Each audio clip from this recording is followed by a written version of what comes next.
यह है class 10 Bihar board का एनसीईआरटी का मैथ, इसे कुछ लोग बीटीबीसी का भी मैथ कहते हैं। इसी का मैं आज आपको वास्तविक संख्या के प्रश्नावली 1.1 का सॉल्यूशन कराने वाला हूं।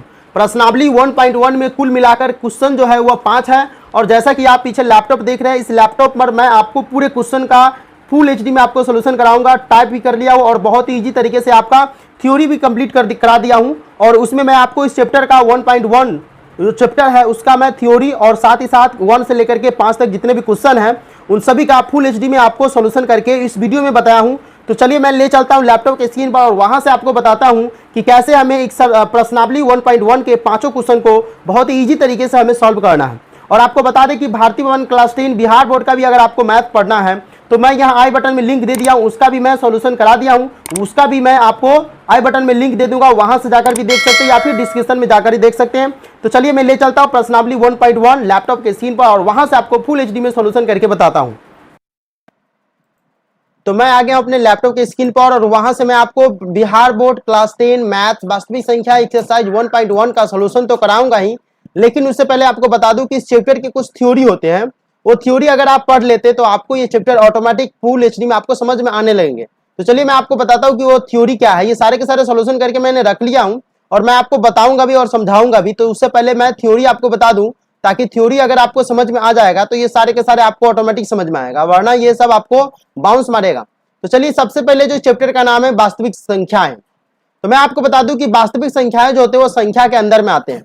तो सबसे पहले हम संख्या पढ़ लेते हैं कि संख्या किसे कहते हैं। तो संख्या किसे कहते हैं, इनके प्रकार जैसे कि प्राकृत, पूर्ण, सम, विषम, भाज्य, अभाज्य, परिमेय, अपरिमेय, अनुवर्ती, पूर्ववर्ती संख्या आदि सभी को समाहित किया हूं इस वीडियो में और इसमें आपको थ्योरी भी दूंगा। तो संख्या किसे कहते हैं, सबसे पहले जो क्वेश्चन आ रहा है संख्या किसे कहते हैं, इनके प्रकार जैसे कि प्राकृत, पूर्ण, सम, विषम, भाज्य, अभाज्य, अपरिमेय, परिमेय, अनुवर्ती, पूर्ववर्ती संख्या किसे कहते हैं, ये सब का मैं इस वीडियो में आपको सॉल्यूशन कराने वाला हूं, इसमें बताने वाला हूं कि क्या किसे कहते हैं और साथ ही साथ आपको सॉल्यूशन भी करने वाला हूं। तो चलिए सबसे पहले हम थ्योरी देख लेते हैं। तो संख्या किसे कहते हैं, तो वह अंक गणितीय मान जिसे हम शब्द, प्रतीक, अंक एवं आकृति के रूप में व्यक्त कर सकते हैं और इसका प्रयोग हम गणना, मापन जैसी क्रिया कर सकते हैं, उन्हें ही हम संख्या कहते हैं। तो संख्या किसे कहते हैं, तो आप समझ गए कि अंक गणितीय मान होता है जिसे हम शब्द में, प्रतीक में, अंक में या आकृति के रूप में व्यक्त कर सकते हैं और इसका प्रयोग हम गणना जैसे गिनती करने के लिए, मापन जैसे मान लीजिए कि लीटर वाला में हो गया तो उसे मापन करने के लिए क्रिया कर सकते हैं, उन्हें हम संख्या कहते हैं।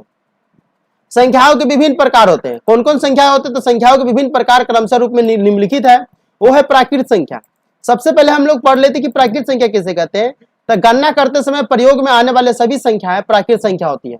अगर हम गणना का मतलब होता है गिनती करना, तो गिनती हम कर रहे हैं और उसमें जितने भी संख्याएं आ रही सभी प्राकृत संख्या के अंदर में आती है। लेकिन इसमें कंडीशन है कि इसमें जो है आपको जीरो शामिल नहीं होता है। अगर हम प्राकृत संख्या पूछे तो प्राकृत संख्या के एक और डिफिनेशन हो सकता है, वो क्या कि गिनती की जितनी भी संख्या होती है सब प्राकृत संख्या होती है, जीरो को छोड़ करके। गिनती की जितनी भी संख्या है सभी प्राकृत संख्या होती है और उसमें जीरो शामिल नहीं रहता। जैसे मैं आपको यहाँ पर दिख रहा होगा कि 1 2 3 4 5 6 7 8 9 10 11 12 से लेकर के संख महासंख तक ले जा सकता है, लेकिन इसमें जीरो नहीं होगा, तो हम उसे प्राकृत संख्या कहेंगे। आगे देख लेते हैं पूर्ण संख्या। यदि प्राकृत संख्या के समूह में जीरो को शामिल कर देते हैं, है तो प्राकृत संख्या, लेकिन प्राकृत संख्या के समूह है उसमें अगर हम जीरो को शामिल कर देते हैं तो हमारा ये क्या हो जाता है, तो इस प्रकार की बने संख्याओं का समय पूर्ण संख्या कहते हैं। जैसे मान लीजिए कि क्या है, ये प्राकृत संख्या का समूह है, हम इसमें अगर जीरो शामिल कर देते तो देखिए जीरो शामिल कर दिए तो ये क्या हो गया, ये पूर्ण संख्या हो गया। तो आपको समझ में आ गया कि पूर्ण प्राकृत संख्या क्या कहते हैं। तो गिनती की संख्या को प्राकृत संख्या कहते हैं जिसमें 1 2 3 4 5 6 7 होता है और पूर्ण संख्या प्राकृत संख्या के समूह में जीरो शामिल कर देते हैं तो पूर्ण संख्या हो जाता है 0 1 2 3 4 5। अगला देख लेते हैं पूर्णांक संख्या।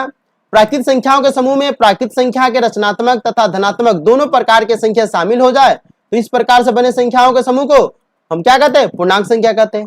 पूर्णांक संख्या में एक्चुअली में होता क्या है कि इसमें प्लस वाला मान भी होता है और माइनस वाला मान भी होता है। तो ये देखिए माइनस वाला मान है और इधर प्लस वाला मान है। तो पूर्णांक संख्या जो होता है वो दो टाइप के होते हैं, उसमें प्लस माइनस दोनों होते हैं, ठीक है। ऋणात्मक मान और धनात्मक मान दोनों होते हैं, तो हम उसे पूर्णांक संख्या कहते हैं। अब सम संख्या किसे कहते हैं, ये तो आप लोग 5 6 2 3 क्लास में ही होंगे तो ये पढ़ लिए होंगे कि वैसी संख्या जो 2 से पूर्णतः विभाजित हो जाए उन्हें सम संख्या कहते हैं। जैसे 2 4 8 10 12 22 20 इस तरह की संख्या होती है जो 2 से पूरा पूरा कट जाए। और विषम संख्या ऐसी संख्या है जो 2 से पूर्णतः रूप से विभाजित नहीं होती है, उन्हें हम विषम संख्या कहते हैं। जैसे में हो गया कि 3, 9 ये सब 2 से विभाजित नहीं होने वाला है, तो ये विषम संख्या हो गया। अब देख लेते हैं भाज्य संख्या है ऐसी संख्या जिसे जो एक स्वयं के अलावा और भी संख्या से पूर्णतः विभाजित हो जाती है, उन्हें हम क्या कहते हैं, भाज्य संख्या कहते हैं। तो वैसी संख्या जो एक और अपने आप के अलावा किसी दूसरे संख्या से विभाजित हो जाए तो हम उसे भाज्य संख्या कहते हैं। जैसे 4 है तो 4 क्या किससे कटेगा, 1 से भी कटेगा, 2 से भी भाग लग जाएगा और 4 से भी भाग लग जाएगा। तो वैसी संख्या जो एक और अपने आप को छोड़ करके किसी दूसरे संख्या से भी विभाजित हो जाए तो हम उसे भाज्य संख्या कहते हैं। ठीक है, इसे एक अपना डिफिनेशन बना दिया भाज्य संख्या, वैसी संख्या जो स्वयं एक को छोड़कर अन्य किसी अंकों से पूर्णतः विभाजित नहीं होता। वैसी संख्या जो एक और छोड़ करके किसी और संख्या से विभाजित होवे नहीं करेगा। ठीक है, जो ऐसी संख्या जो एक और अपने आप को छोड़ करके किसी अन्य संख्या से विभाजित नहीं, जैसे 5 क्या 1 से विभाजित होगा, 5 से विभाजित होगा, इसके अलावा किसी दूसरे संख्या से विभाजित नहीं होगा। 2 भी है, 1 और 2 से विभाजित होगा। तो वैसी संख्या जो एक और अपने आप को छोड़कर किसी अन्य संख्या से विभाजित ना हो उसे हम अभाज्य संख्या कहते हैं। उसके बाद है परिमेय संख्या। तो वैसी संख्या जिसे p बाई क्यू के रूप में व्यक्त किया जा सकता है, यानी p बटा क्यू के रूप में लिख सकते हैं, उसे परिमेय संख्या कहते हैं, जहां p और q अपूर्णांक होता है।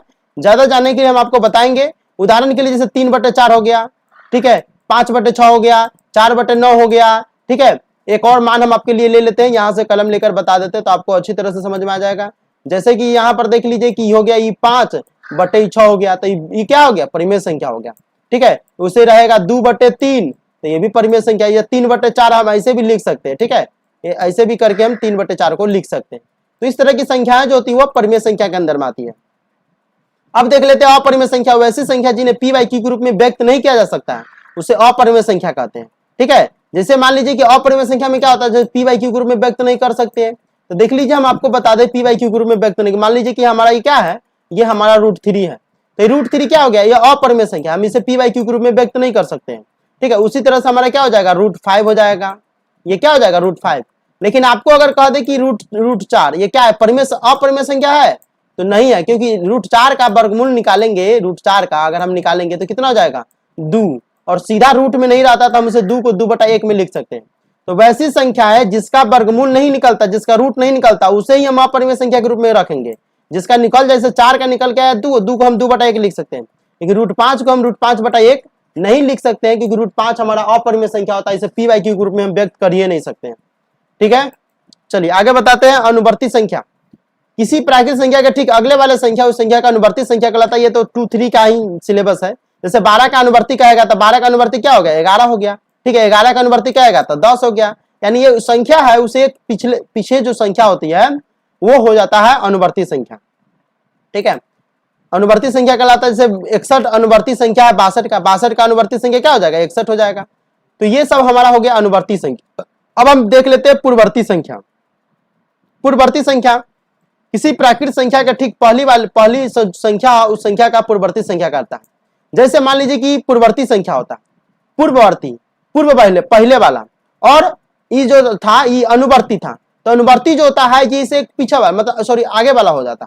जैसे मान लीजिए कि 61 का अनुवर्ती संख्या क्या हो जाएगा 62। तो ये 62 जो है ये आगे है, 61 के बाद वाला है, तो हम इसे अनुवर्ती संख्या कह लेते हैं, अनुवर्ती को ही हम कह लेते हैं। ठीक है, तो चलिए अनुवर्ती संख्या आपको समझ में आ गया होगा। अब हम देख लेते हैं पूर्ववर्ती संख्या। पूर्व मतलब होता है पहले, तो ये क्या होता है पहले ही आ जाता है, यानी कि इस संख्या से पहले ही आ जाएगा। मान लीजिए कि हमारा जो कहेगा तो 50 पूर्ववर्ती संख्या 51 का, 51 का अगर हमें पूर्ववर्ती संख्या कहेगा तो 50, लेकिन अगर कहेगा कि 50 का अपरवर्ती संख्या, जैसे यहाँ पर क्या था अनुवर्ती संख्या, तो अगर हमें कहेगा कि 50 का अनुवर्ती संख्या क्या होगा तो 51, लेकिन वही कहेगा कि 51 का पूर्ववर्ती संख्या क्या होगा तो 50। तो इस तरह से ये जो था थ्योरी था। अब हम आपको क्या करेंगे, इस चैप्टर जो प्रश्नावली 1.1 है उसका मैं आपको सोल्यूशन करने वाला हूँ। अब आपको वो चैप्टर बहुत ही अच्छे तरह से समझ में आ जाएगा। अगर वीडियो पसंद आता है तो वीडियो को लाइक जरूर कीजिएगा और नीचे कमेंट बॉक्स में कमेंट करके बताइएगा कि वीडियो आपको कैसा लगा। कोई भी प्रॉब्लम हो तो आप अपना व्हाट्सएप नंबर इस कमेंट बॉक्स में छोड़ सकते हैं, मैं यहाँ पे विदिन 24 आवर्स मैं आपसे कांटेक्ट कर लूंगा। तो चलिए मैं आपको बताता हूँ कि ये क्वेश्चन सब जो मैं टाइप करके रखा हूँ और आपको समझाने के लिए बहुत ही फुल एचडी में और इजी तरीके से वो मैं आपको समझाता हूँ। वीडियो के साथ आप बने रहिए। चलिए मैं यहाँ क्वेश्चन पर आ गया हूँ। यह है हमारा बिहार बोर्ड क्लास 10 मैथ्स वास्तविक संख्या एक्सरसाइज 1.1। कुछ लोग इसे जो है एनसीईआरटी का भी मैथ कहते हैं, कुछ लोग इसे बीटीबीसी का भी मैथ कहते हैं। यानी बीटीबीसी का मतलब बिहार टेक्स्ट बुक कॉर्पोरेशन हो जाता है। तो हम यहाँ पर क्वेश्चन नंबर 1 देख लेते हैं कि निम्नलिखित संख्याओं का महत्तम समापवर्तक को ही हम इंग्लिश में कहते हैं HCF। HCF का मतलब होता है highest common factor. Highest common factor ज्ञात करने के लिए यूक्लिड विभाजन एल्गोरिदम का प्रयोग कीजिए। अच्छा, एक बात बताइए कि यूक्लिड एल्गोरिदम जो है कहां से आया हुआ? आप लोग यहां पर देख रहे हैं कि यूक्लिड विभाजन एल्गोरिदम है, तो ये एल्गोरिदम है क्या? ये एल्गोरिदम जो देख रहे हैं क्या है, तो मैं इसके बारे में डिटेल्स में बताता हूं कि एल्गोरिदम जो होता है सुपरिभाषित चरणों की एक श्रृंखला होती है जो एक विशेष प्रकार की समस्याओं को हल करने की एक प्रक्रिया या विधि प्रदान करती है। हम उसे विभाजन यूक्लिड विभाजन एल्गोरिदम यानी एल्गोरिदम कहते हैं। शब्द एल्गोरिदम शब्द जो है 9वीं शताब्दी के एक फारसी गणितज्ञ अल ख्वारिज़मी के नाम से लिया गया है। एल्गोरिदम जो है 9वीं शताब्दी के एक फारसी गणितज्ञ अल ख्वारिज़मी के नाम से लिया गया है। वास्तव में शब्द एलजेब्रा भी इन्हीं के लिखी पुस्तकों से लिया गया हुआ है। तो आप समझ गए, परिमेका एक सिद्ध किया हुआ कथन होता है। अब परिमेका भी आगे हम आपको बताएंगे। तो परिमेका जो होता है एक सिद्ध किया हुआ कथन होता है, इसे एक अन्य कथन को सिद्ध करने में प्रयोग करते हैं। तो ये सारे के सारे मैं आपको थ्योरी वीडियो में दे दिया हूं, बस वीडियो के साथ बने रहिए। वीडियो थोड़ा लंबा होगा लेकिन आपको प्रश्नावली 1.1 में कभी भी जिंदगी में कभी प्रॉब्लम नहीं करेगा। तो चलिए हम आपको यहाँ पर बता देते हैं कि ये क्या है। तो निम्नलिखित संख्याओं का महत्तम समावर्तक HCF ज्ञात करने के लिए यूक्लिड विभाजन एल्गोरिदम का प्रयोग करना है। तो हम इसे कैसे प्रयोग करेंगे आपको यहाँ पर दिखा भी देते हैं। तो देखिए, सबसे पहला जो क्वेश्चन है वो 135 और 225 है। ये बहुत ही वीवीआई क्वेश्चन है क्योंकि ये कई बार क्वेश्चन पूछे जा चुके हैं। ठीक है, तो इस क्वेश्चन का और दूसरा नंबर और तीसरा नंबर, तो पहले नंबर में 3 क्वेश्चन है। इस तीनों क्वेश्चन का हम सोल्यूशन करके आपको बताते हैं। देखिए, यहाँ पर दिया गया है कि दी गई संख्या कितना है, 135 है और 225 है। तो इसमें देखना है कि बड़ा कौन है। तो जो ये देख रहे 225 जो है ना 135 से बड़ा है, तो हम इसे लिखेंगे 225 ग्रेटर देन। इस संख्या को हम, इस चिन्ह को क्या कहते हैं, ग्रेटर देन कहते हैं। तो 225 ग्रेटर देन 125। 125 बोला गया, 135 से बड़ा है। 225 135 से बड़ा है। अब हम इसे क्या करेंगे, ये जो मान देख रहे हैं ये सारा का सारा मान आप रफ में कर सकते हैं। जिसे आप रफ में कीजिए, ठीक है, तो अच्छा रहेगा। आप बगल में रफ करके यहाँ पर भी आप इसे कर सकते हैं, लेकिन मैं यहाँ पर कर दिया हूं तो आपको बहुत ही इजी तरीके से समझ में आएगा, नहीं तो बहुत ज्यादा टाइम लग जाता। अब जो बड़ा वाला संख्या है उसमें हम छोटा वाला संख्या से भाग करेंगे। 135 से 225 में हम इसका महत्तम निकालेंगे। क्या करेंगे, महत्तम निकालेंगे, क्योंकि हमारा जो क्वेश्चन कर रहा है कि महत्तम समावर्तक यानी HCF की मदद से हमें ज्ञात करना है। तो हम इसीलिए क्या करेंगे, इसका महत्तम ज्ञात करेंगे। तो 135 से 225 में भाग करेंगे तो एक मरतबे कटेगा, एक मरतबे में 135। इसे घटाएंगे, 5 में से 5 गया 0 और 12 में से 3 गया 9। अब फिर हम क्या करेंगे, 90 से 135 में भाग करेंगे, मतलब एक तरह से भाग होता है। तो 90 का 90, अब इसमें से घटाएंगे तो 45 बचेगा। 135 में से 90 घटाएंगे 45। अब यहाँ पर जो संख्या फिर हम इसे यहाँ पर लिखेंगे। तो 45 से 90 में भाग करेंगे तो 2 मरतबे, 45 दूना 90। इस तरह से ये हमारा मान आ गया। इसे आप रफ में कर लीजिएगा। अब हमें क्या करना है, इसी स्टेप को देख करके हमें लिखना है। स्टेप 1 लिख देना है। दी गई संख्याओं जो है 225 और 135 के लिए यूक्लिड विभाजन परिमेका के प्रयोग से, हम बताएं कि परिमेका क्या है, तो ये सिद्ध करने के कथन होता है। परिमेका के प्रयोग से स्टेप 1 जो हमारा कह रहा है, तो सबसे पहले क्या करना है, हमको बिचला वाला संख्या को उठाना है। कैसे उठाना है, तो 225 है तो हम यहाँ पर क्या करेंगे, 225 बीच में जो मान रहेगा उसको लिखेंगे 225। अब उसके बाद क्या करेंगे, यहाँ पर देखिए 135 गुने 1 है, तो 135 गुने 1। और नीचा कितना आया था, नीचा जो इसका शेषफल आया था 90 आया था। सबसे पहला जो काम था इतना ही था, तो 90 हम नीचा में लिख दिए। जैसे मान लीजिए कि आपका 135 है, ठीक है। पहला स्टेप में जो रहता है ना, पहला स्टेप में जब मान लीजिए 225 है, तो 225 में भाग करना है। तो 225 में एक मरतबे भाग किए तो यहाँ पर कितना आ गया, 135 आ गया, ठीक है। अब बचा कितना, तो 90। तो हमें क्या करना है कि ये जो 225 है जिसमें भाग किए उसको हम इधर बराबर के इधर लिख देंगे बाएं साइड में। अब इधर लिखेंगे 135 और इधर लिखेंगे गुना 135 गुने 1 और प्लस में 90। तो ये पहला स्टेप में था पहला। अब जो हमें दूसरा स्टेप में क्या करना है, स्टेप 2 में अब इसे 135 में भाग दिया हुआ, तो दूसरा स्टेप में क्या करेंगे, 135 और 90 के लिए यूक्लिड विभाजन के प्रयोग से हम क्या करेंगे, 135 बराबर क्या करेंगे 90 गुने 1 और प्लस में 45। 90 गुने 1 प्लस में 45 हो गया। यहां तक आपको ठीक है। अब चलिए हम आपको बताते हैं तीसरा स्टेप में क्या है, ये 90 है, 90 से 45 में भाग किया गया। तब तीसरा स्टेप में क्या लिखेंगे, 90 बराबर 45 गुने 2 और प्लस में 0, ठीक है। अब देखें कि जिसके प्लस में 0 आ गया हुआ है, जिसके प्लस में 0 आ गया हुआ है वही हमारा जो है उसी का शुरू वाला जिसके प्लस में 0 रहेगा उसी के शुरू वाला, मतलब बराबर के शुरू वाला वो हमारा क्या हो जाता है, वो हमारा जो होता है HCF हो जाता है।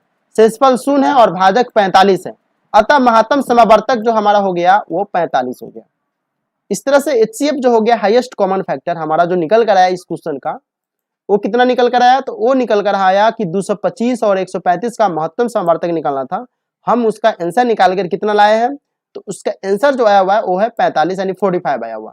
इसी तरह से आपको जो है दूसरे नंबर क्वेश्चन का भी हल करना है। दूसरे नंबर क्वेश्चन जो देख रहे हैं कि 196 और 38,220 है, ये तो आपको भारतीय भवन के बुक में भी मिल गया था और ये दोनों क्वेश्चन भारतीय भवन के बुक में भी था। चलिए 196 और 38,220 काम कर लेते हैं।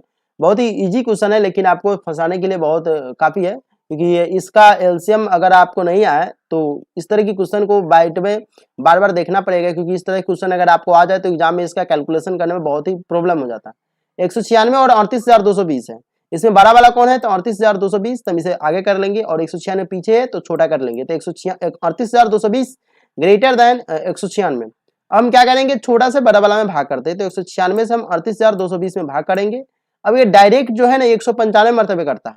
बहुत सारे बच्चों को यही प्रॉब्लम हो जाता है कि इसका महत्तम समावर्तक ज्ञात करना है, लेकिन महत्तम समावर्तक ज्ञात करने के विरुद्ध में इसमें महत्तम समावर्तक का कोई यूज हुआ नहीं है, सिर्फ भाग का यूज हुआ।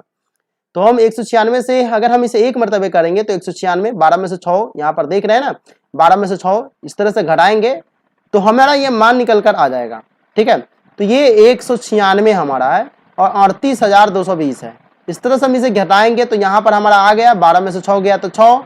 अब ये जो देख रहे हैं ये 7 हो गया, 17 में से 9 गया तो यहाँ पर 8 हो गया और 2 में से 1 गया तो 1 हो गया। अब यहाँ पर हमारा तो 3 अंक था तो यहाँ पर 2 उतर जाएगा।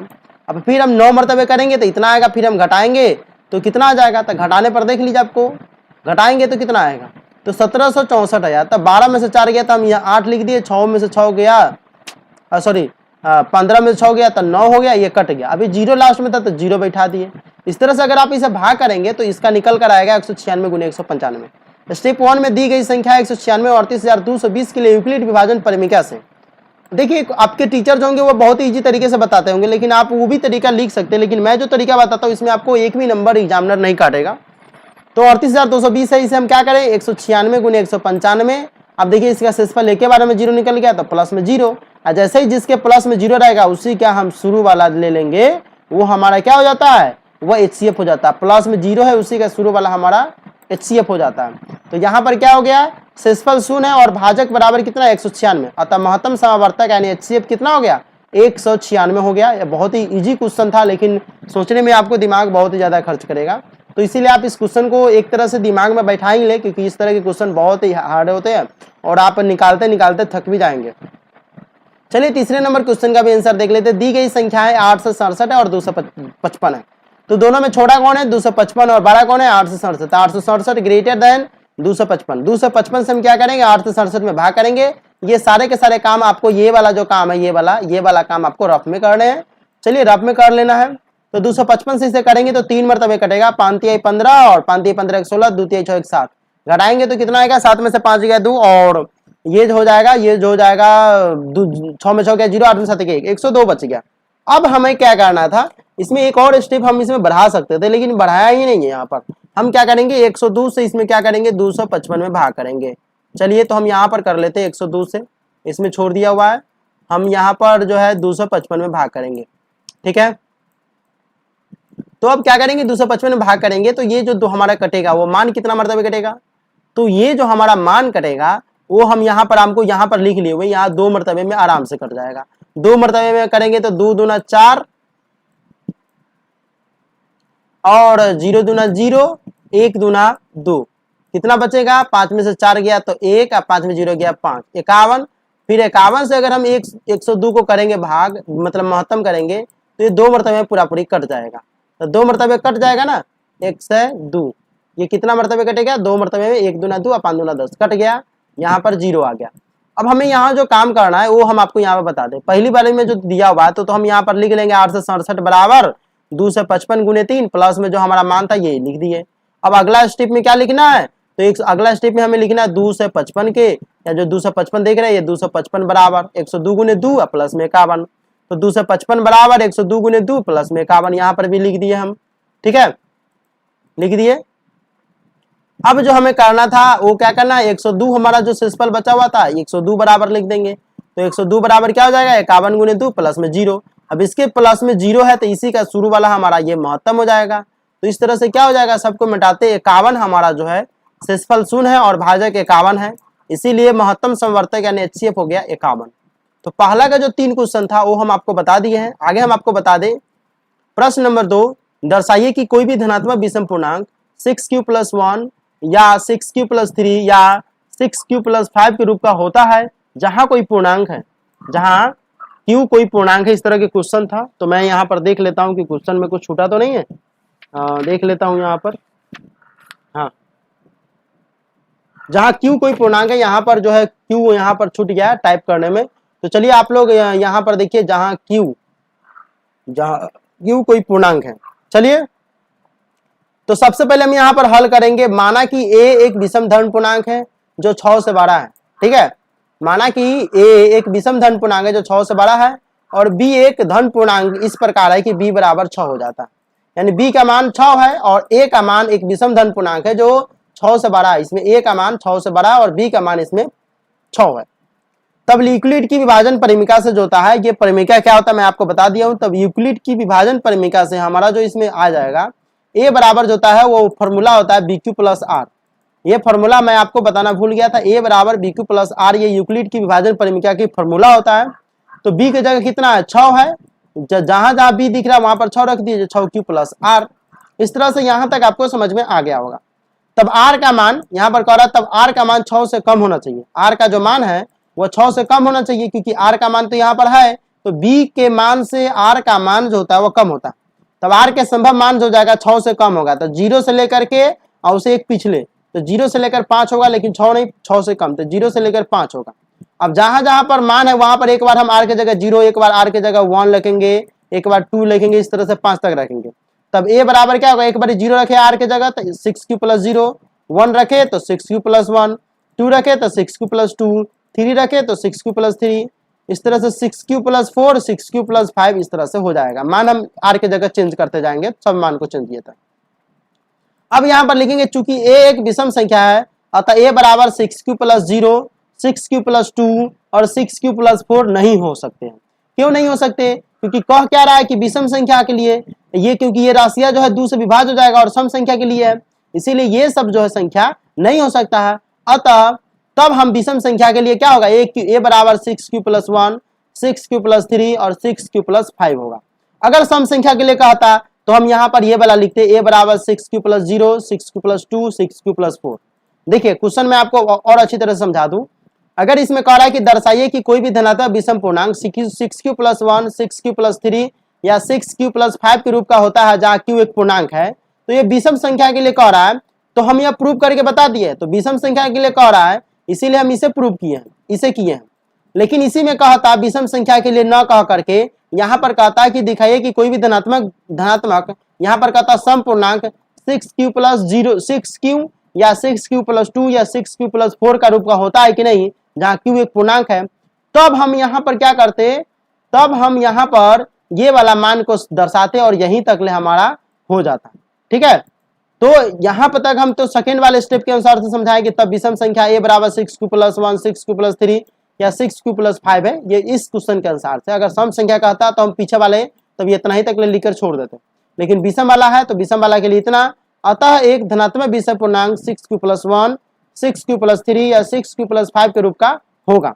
तो चलिए ये क्वेश्चन आपको बहुत ही इजी तरीके से समझ में आ गया होगा। अगर समझ में आ गया तो नीचे कमेंट करके जरूर बताइएगा, ताकि मैं अगले चैप्टर बनाने के लिए तैयार रहूंगा। अगर वीडियो पसंद में आता है तो नीचे कमेंट कीजिए कि सर मुझे अगला भी चैप्टर चाहिए, तो मैं जल्द से जल्द अगला चैप्टर का भी वीडियो बनाकर आपको अपलोड कर दूंगा। देखिए प्रश्न नंबर 3 कहता है कि किसी परेड में 6 से 16 सदस्य वाली एक सेना यानी आर्मी की टुकड़ी को 32 सदस्यों वाले एक आर्मी बैंड के पीछे मार्च करना है। दोनों समूहों को समान संख्या वाले स्तंभों में मार्च करना है। ठीक है, उन स्तंभों की अधिकतम संख्या क्या है जिसे वह मार्च कर सकते हैं। क्वेश्चन बहुत इजी है, बस आपको समझ में आनी चाहिए। जो देख रहे हैं कि परेड हो रहा है, परेड में 6 से 16 सदस्यों वाले एक सेना यानी आर्मी है, आर्मी की एक टुकड़ी है। आप जानते हैं ना एक परेड होता है 26 जनवरी 15 अगस्त के दिन दिल्ली के लाल किले पर, तो वहां पर ये परेड होती रहती है। तो इसमें 6 से 16 सदस्यों वाली एक आर्मी सेना है और टुकड़ी को 32 सदस्य वाले एक आर्मी बैंड के पीछे मार्च करना है। 32 टुकड़ी वाले एक आर्मी जो है, आर्मी बैंड है, उसके पीछे इसे लगा देना है। दोनों समूहों को समान संख्याओं वाले स्तंभों को मार्च करना है, तो उन स्तंभों की अधिकतम संख्या क्या होगी जिसे वो मार्च कर सकते हैं। यानी 32 समय से क्या करना है, महत्तम समवर्तक ज्ञात करके इसे निकाल देना। तो निकालेंगे, यहाँ पर लिखेंगे स्तंभों की अधिकतम संख्या, टुकड़ी के सैनिकों की संख्या 616 है और बैंड के सदस्यों की संख्या 32 का महत्तम समवर्तक होगी। तो महत्तम समवर्तक ज्ञात करना है, तो स्टेप 1 में लिखेंगे 616 और 32 के लिए यूक्लिड की विभाजन परिमिका के प्रयोग से। तो 6 से 16 बराबर क्या हो जाएगा, 32 गुने 19 प्लस में 8। अगर आप निकालना चाहते हैं तो आप निकाल सकते हैं। 32 से 6 से 16 में भाग करेंगे, तो जैसे देखिए कि आप यहाँ पर जो है महत्तम ज्ञात करना है, तो 32 से 6 से 16 में आप कीजिए। जैसे ही 32 से 6 से 16 में कीजिएगा तो ये सबसे पहले तो एक मरतबे कटेगा, ठीक है। इस तरह से आप इसे महत्तम करने आता होगा, तो 11 में से 2 गया तो 9 और ये हो गया 5 में से 3 गया 2, 6 यहाँ पर उतारेंगे तो कितना मरतबे कटेगा, ये 9 मरतबे कट जाएगा। 9 दूना 18 और 9 3 27 1 28, 2 से 88 बचा, इसे घटाएंगे तो 16 में से 8 गया तो 8, ये हो जाएगा 31, अब ये भी हो जाएगा 31, यानी 8 बचा। 8 से 32 को भाग करेंगे तो 4 मरतबे, ये 4 मरतबे पूरा पूरा कट जाएगा। कितना कटेगा, 4 मरतबे। महत्तम समवर्तक अगर आपको निकालने आता तो पूरा पूरा कट जाएगा ये, ठीक है, पूरा पूरा ये कट गया। अब देखिए हम आपको यहाँ पर बता रहे हैं कि यहाँ पर सबसे पहले स्टेप में 6 से 16 बराबर क्या करेंगे, 32 गुने 19 प्लस में 8, क्योंकि यहाँ पर आया, यहाँ से भाग हुआ, ये से भाग का क्रिया यहाँ आया। अब हम क्या लिखेंगे, 32 बराबर, दूसरा का स्टेप में लिखेंगे 32 बराबर 8 गुने 4 प्लस में 0। जैसे ही 0 आया तो 0 वाला के बगल वाला हो जाता है शुरू वाला, तो 8 हो गया हमारा। इस तरह से इसका जो मान निकल कर आया कि शेषफल 0 है और भाजक 8 है, महत्तम समवर्तक HCF बराबर कितना हो जाएगा, 8। अतः सेना जो है 8 स्तंभों में मार्च कर सकती है, यानी 8 डिवाइडिंग होगा 8 स्तंभों में वो मार्च करने के लिए, ठीक है। चलिए अगला नंबर क्वेश्चन जो देख लेते हैं, 4 नंबर क्वेश्चन का हो रहा है कि यूक्लिड विभाजन परिमेका का प्रयोग करके दर्शाइए कि धनात्मक पूर्णांक का वर्ग किसी पूर्णांक m के लिए 3m या 3m+1 के रूप का होता है कि नहीं होता। तो हम यहाँ पर देख लेते हैं कि माना a तथा b ऐसे दो धन पूर्णांक है कि a जो है बड़ा है b से और b बराबर 3 होता है, तो a हमेशा बड़ा होता है और b बराबर यहाँ पर 3 है, ये जो देख रहे हैं ना, ये 3 b बराबर है। तब यूक्लिड की विभाजन परिमेका से हम यहाँ पर निकालेंगे a बराबर 3b+r होता है, जबकि जीरो जो है यहाँ पर देखिए 0, इसे आपको पढ़ने नहीं आता होगा तो ध्यान से पढ़िए, मैं यहाँ पर पढ़ रहा हूँ, पढ़िए। तो 0 less than equal to r, 0 less than equal to r और लेस देन 3, इसे हम पढ़ते हैं 0 less than equal to r और लेस देन 3, यानी 0 का मान 3 से छोटा होगा सॉरी r का मान 3 से छोटा होगा, ठीक है। इसका मतलब है कि r का मान 3 से छोटा होगा, 0 के बराबर होगा, 0 से लेकर के 3 से छोटा होगा, इसका मतलब हो जाता है। तब r के संभव मान क्या होगा, 0 1 2, 0 1 2, बस 0 1 2 होगा। अब हम 0 रखेंगे तो 3b+0, 1 रखेंगे तो 3b+1 और 2 रखेंगे तो 3b+2, यानी a का हमारा 3 मान यहाँ पर निकल कर आ गया। अब हम क्या करेंगे, तब a² बराबर 3b+0 का स्क्वायर। अब हम करेंगे, अगर 0 रख दिए तो इसका स्क्वायरिंग करना है ना, हमें करना है कि सम उसका वर्ग, इसका करेंगे तो 3b+1 का स्क्वायर, इसको करेंगे तो 3b+2 का स्क्वायर। अभी दोनों का स्क्वायरिंग कर दिए, क्यों, क्वेश्चन में क्या कह रहा है कि धनात्मक पूर्णांक का वर्ग कह रहा है, वर्ग किसी पूर्णांक m के लिए 3m या 3m+1 के रूप का होता है कि नहीं होता है, ये हमें करना है। तो इसीलिए हम क्या करेंगे, इसका वर्ग कर दिए। अब वर्ग कर देंगे तो चलिए इसका निकालकर हम यहाँ पर निकालते हैं। तो 3b+0, a+b का होल स्क्वायर आपको आता है ना, तो यहाँ पर देखिए आता होगा तो आपको मालूम चल जाएगा। तो इसमें 0 है तो 0 का तो कोई वैल्यू नहीं होगा, 9b², 9b² में से 3 को कॉमन ले लेंगे तो 3b² हो गया, ठीक है। अब हम यहाँ पर देख रहे हैं ये वाला के यहाँ पर लाए मान, ठीक है, 3b+1 का होल स्क्वायर। तो 3b+1 का होल स्क्वायर का मतलब होता है a+b का होल स्क्वायर नहीं आता, तो देखिए मैं यहाँ पर लिख देता हूँ, a+b का होल स्क्वायर जो होता है वो क्या होता है, कुछ लोग को आता होगा कुछ लोग को नहीं आता, तो मैं आपको बता दूं कि a² प्लस में 2ab प्लस में जो होता है वो होता है b², क्या होता है, b²। इसी के आधार पर आपको बनाना है। तो देखिए 3b है तो पहले इसका स्क्वायर किया, 3b का करेंगे तो 9b², उसके बाद 2, तो 2 गुने 3, तो 2 3 6, 6b या 1 से गुना करेंगे तो कोई फर्क नहीं पड़ेगा, तो इसलिए 6b। अब कह रहा b², तो b है 1 का स्क्वायर करेंगे तो 1 ही रहेगा। इस तरह से क्या हो जाएगा, इसमें 9b² 6b है, ठीक है। तो इस दोनों में हमारा कॉमन जो हो जाएगा 3 कॉमन होगा, तो 3 कॉमन कर लिए तो 3b² प्लस में 2b या प्लस में 1 था तो 1 इसे हम लिख दिए। ठीक है, तो यहाँ पर क्या हो जाएगा 9b² 6b प्लस 1 बराबर 3 into 3b² plus 2b plus में 1। ये कोष्ट में बाहर कॉमन है। ठीक है, अब हम इसका जो देख रहे हैं इसका यहाँ पर नीचा लाए हैं। ठीक है, तो चलिए हम नीचा वाला में देख लेते हैं 3b प्लस 2 का होल स्क्वायर। तो ए का स्क्वायर करेंगे 3b प्लस 2 का स्क्वायर में, तो ए का स्क्वायर हो जाएगा 3b², उसके बाद 2 तो 2 3 6 और 6 दूना 12 तो 12b प्लस में b² तो 2 का स्क्वायर करेंगे तो 4। इस तरह से इसमें भी हम कॉमन ले सकते हैं, तो कॉमन हम इस दोनों में से सिर्फ लेंगे। ठीक है, और इसको भी हम कर सकते हैं डिवाइडिंग करके। ठीक है, तो चलिए हम कर लेते हैं। सबसे पहले 9b² प्लस में 12b और 4 है तो 3 प्लस में हम इधर 1 कर देंगे। अब हम 3 कॉमन लेंगे, तो 3 कॉमन लेंगे तो 3b² प्लस में यहाँ पर क्या हो जाएगा 3 चौका 12 प्लस में 1 हो जाएगा, प्लस में 1, ये लास्ट में 1 बचेगा। अब हम देख रहे हैं कि तीनों का हमें स्क्वायर निकाल लिए। तीनों का स्क्वायर निकालने के बाद हमारा जो काम है यहाँ पर कि a² के सभी विस्तारों से स्पष्ट है कि a² 3 से विभाजित होता है। a² देखिए 3 से क्यों विभाजित होता है, देखिए इसमें भी 3 है, इसमें भी 3 है और इसमें भी 3 है, तो a² जो है वह 3 से विभाजित हो जाएगा और शेषफल 0 बचता है या 1 बचता है। किसी में शेषफल जो हमारा 0 बचता है, किसी में 1 बचता है। तो इस तरह से हम यहाँ पर निकालकर मान स्पष्ट कर लिए हैं। अब देखिए कि a² बराबर 3m प्लस 0 या 3m प्लस 1, किसी में क्या होता है शेषफल 0 बचता है, किसी में 1 बचता है। तो a² का मान 3m प्लस 0 या 3m प्लस 1 हुआ। अतः किसी धन पूर्णांक का वर्ग किसी पूर्णांक m के लिए 3m का मतलब क्या होता है, 3m का मतलब ही हुआ 3m प्लस 0, क्योंकि 0 जोड़ने पर तो कोई संख्या में फर्क ही नहीं पड़ेगा, तो 3m या 3m प्लस 1 का रूप का होता है। तो चलिए ये क्वेश्चन भी आपको समझ में आ गया होगा। अगर समझ में आ रहा है तो नीचे कमेंट करके बताइएगा कि अगला चैप्टर का भी वीडियो आपको हम इसी तरह से बना कर दे कि नहीं दे। अगर दे तो आप नीचे कमेंट बॉक्स में यस करिएगा, और कोई प्रॉब्लम हो तो आप अपना व्हाट्सएप नंबर नीचे कमेंट बॉक्स में जरूर कीजिएगा। देखिए क्वेश्चन नंबर 5 कह रहा है कि यूक्लिड विभाजन प्रमेयिका का प्रयोग करके दर्शाइए कि किसी धनात्मक पूर्णांक का घन 9m या 9m प्लस 1 या 9m प्लस 8 का रूप का होता है कि नहीं होता। बस बहुत इजी तरीका है, अगर आपको समझ में आ गया होगा। तो सबसे पहला जो हमारा काम होता है कि माना कि a तथा b दो ऐसे धन पूर्णांक है जहां a बड़ा है b से और b बराबर 9, जो इसमें मान दिया रहेगा ना वही b का मान होता है। जैसे 9m है, 9m प्लस 1 है, 9m यहाँ पर भी है तो 9 यहाँ पर b का मान हो जाएगा और a का मान यहाँ पर, पहला लाइन यही होगा। तब यूक्लिड की विभाजन परिमेयिका से a बराबर जो होता है 9b प्लस r होता है, 9b प्लस r हो जाएगा, a बराबर 9b प्लस r। अब r का मान जो है 9 से कम होना चाहिए, कभी भी b r का मान जो होता है वो b से कम होता है और b का मान a से कम होता है। देखिए मैं आपको बता दूं, a का मान हमेशा जो होता है वह b से बड़ा होता है और b का मान हमेशा जो होता है वह r से बड़ा होना चाहिए। ठीक है, तब ये रूल का पालन करता है, तो इस तरह से होता है। तब r के संभव मान क्या हो जाएगा, r का मान जो होता है 0 से लेकर 8 तक होगा, 9 तक नहीं, 0 से लेकर 8 तक। अब हम क्या करेंगे, यहाँ पर मान जो है इसमें पुट करते चलेंगे कि भाई 0 तो 9b प्लस 0 होगा, 1 रखेंगे तो 9b प्लस 1 होगा।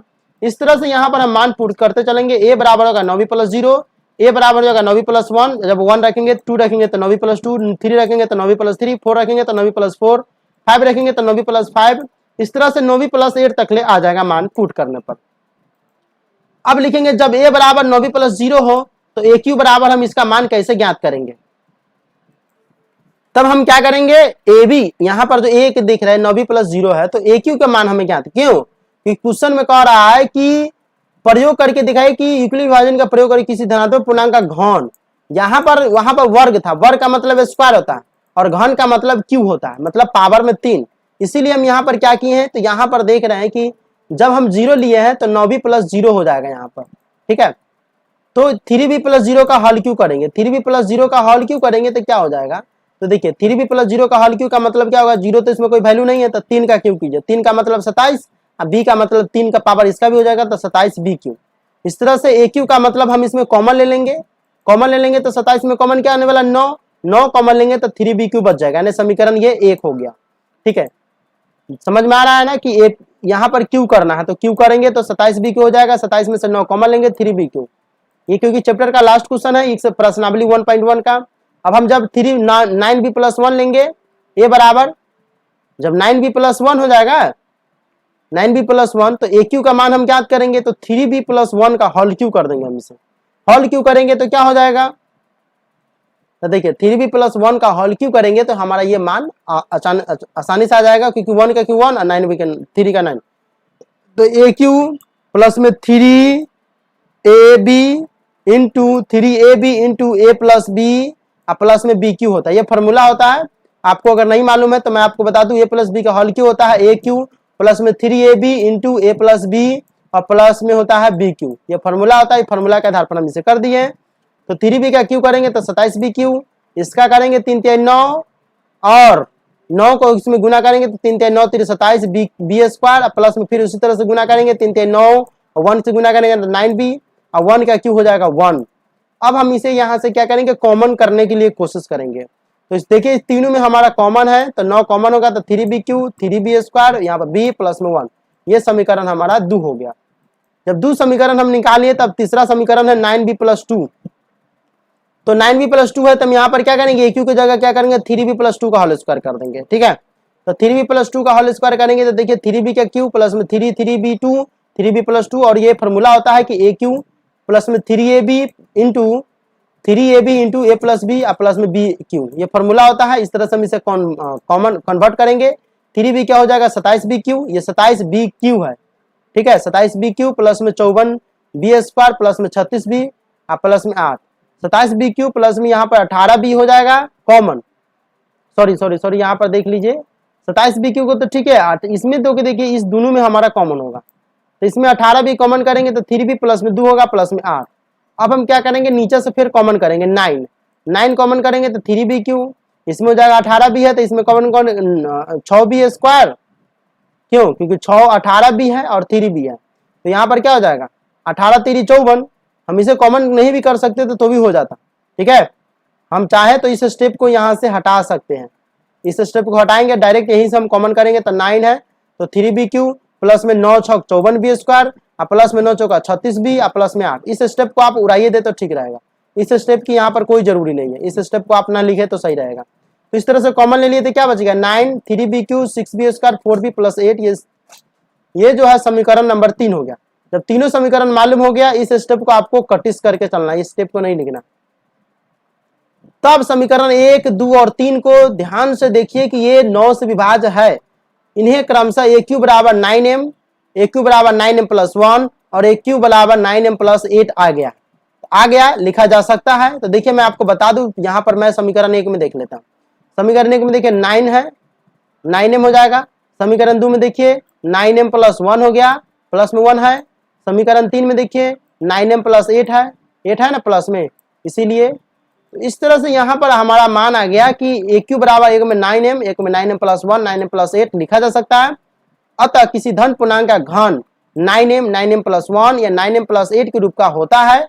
वीडियो पसंद आया तो प्लीज वीडियो को जरूर लाइक कीजिएगा और चैनल को सब्सक्राइब तो करना भूलिएगा ही नहीं, क्योंकि अगला चैप्टर का जो वीडियो है 1.2 का मैं जल्द से जल्द वीडियो लेकर आऊंगा। और साथ ही साथ मैं आपको बता दूं कि इस चैनल पर क्लास 8 9 10 और अभी कुछ दिन के बाद जो है आपको 11th और 12th का भी ऑल सब्जेक्ट की पढ़ाई इस चैनल पर कराई जाएगी। सो वीडियो को लाइक करें और चैनल को सब्सक्राइब कर बेल नोटिफिकेशन को जरूर ऑन कीजिएगा। मिलते हैं अगले वीडियो में। जय हिंद, जय भारत।